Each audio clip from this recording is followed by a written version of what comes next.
Hello folks, this is Scott with Dallas Paint Correction and Luxury Microfiber here in sunny Florida, up in the panhandle of Florida. I've already worked for this client. I've done 2 of their vehicles.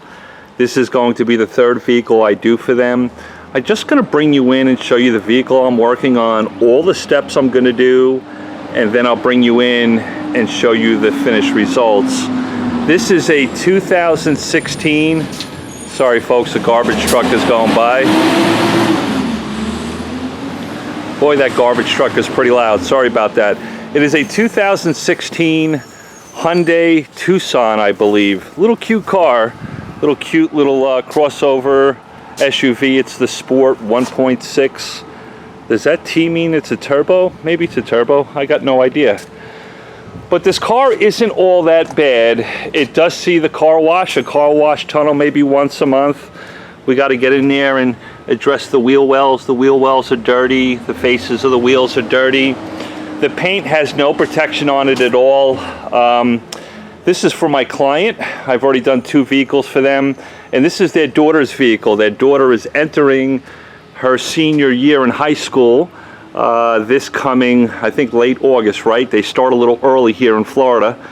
And my client said, hey, Scott, can you just dial this car in to give it some nice protection and pop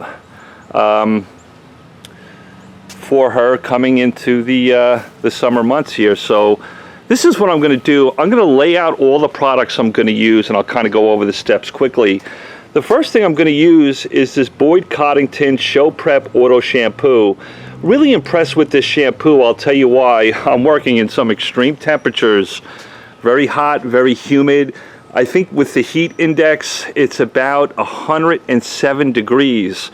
If I put my hand on this paint, folks, forget it. It is smoking hot.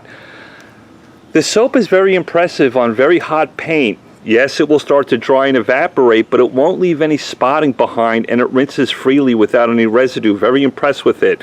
So after I wash the vehicle, I'm going to use a iron remover. This happens to be Eagle 1, the black and plastic coat wheel cleaner. It's actually an iron remover. So after I wash the car, I'm going to spray that all over the paint to remove any embedded iron in the clear coat. Then I'm going to clay bar the car. I'm going to use my Revive diluted properly to make a clay lube. After I do that, I'm going to go around the car and use dupli-color grease and wax remover to remove any residue that might be on the paint from the clay lube, the claying process, the iron remover, and the car soap process or washing process. Somebody asked me, Scott, after you wash the car, use an iron remover and clay, is it best to wash again and then use a paint prep? You certainly can do that. I'm not saying you can't.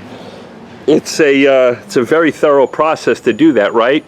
But in this particular situation, I'm very confident that dupli-color grease and wax remover will work just fine with removing any form of residue that's left over from these 3 components of the wash and the decon stage without having to wash the car again. Once I'm done, oh, hold on folks, so sorry. Hopefully this garbage guy is gonna go straight.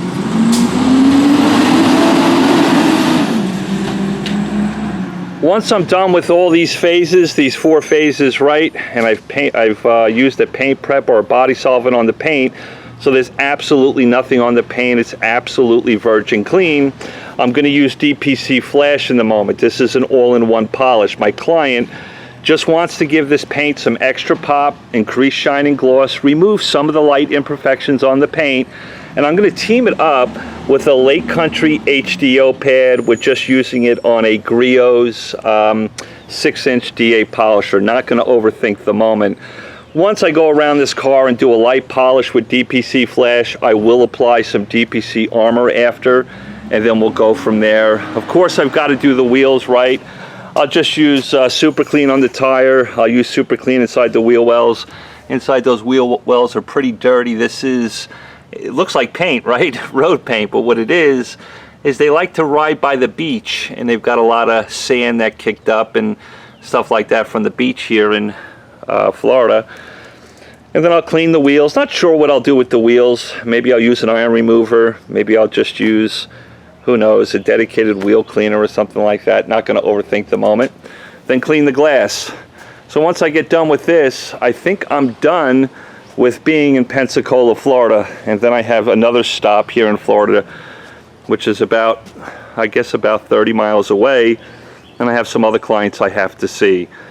But just wanted to bring you in, just show you the steps I'm going to do. I wish I could film throughout the process. But folks, even as I film this, I am soaking wet. I want to get this done as quick as I can and get out of the heat. Got to stay hydrated here at the moment. But I will do an after video, just show you how it looks when it's done. This is a very easy process. Beginners can do this, experts can do this. It's not all that difficult. We just want to make sure we have the proper tools and do the steps, you know, independently and correctly, and we'll get some really nice results. Of course, I'll clean the glass after as well. Just a really nice exterior detail for their young daughter, and I'm grateful to be able to do it for her. Sweet, sweet girl, going to finish her, going into her senior year. And then after that, I think she's going to med school, so I'm kind of grateful to be able to touch this car for her before she starts high school or graduates her senior year. Boy, I can't even think, it's so hot. Love you guys. I'll talk to you soon, and I'll show you the after footage when I'm done. Talk to you then.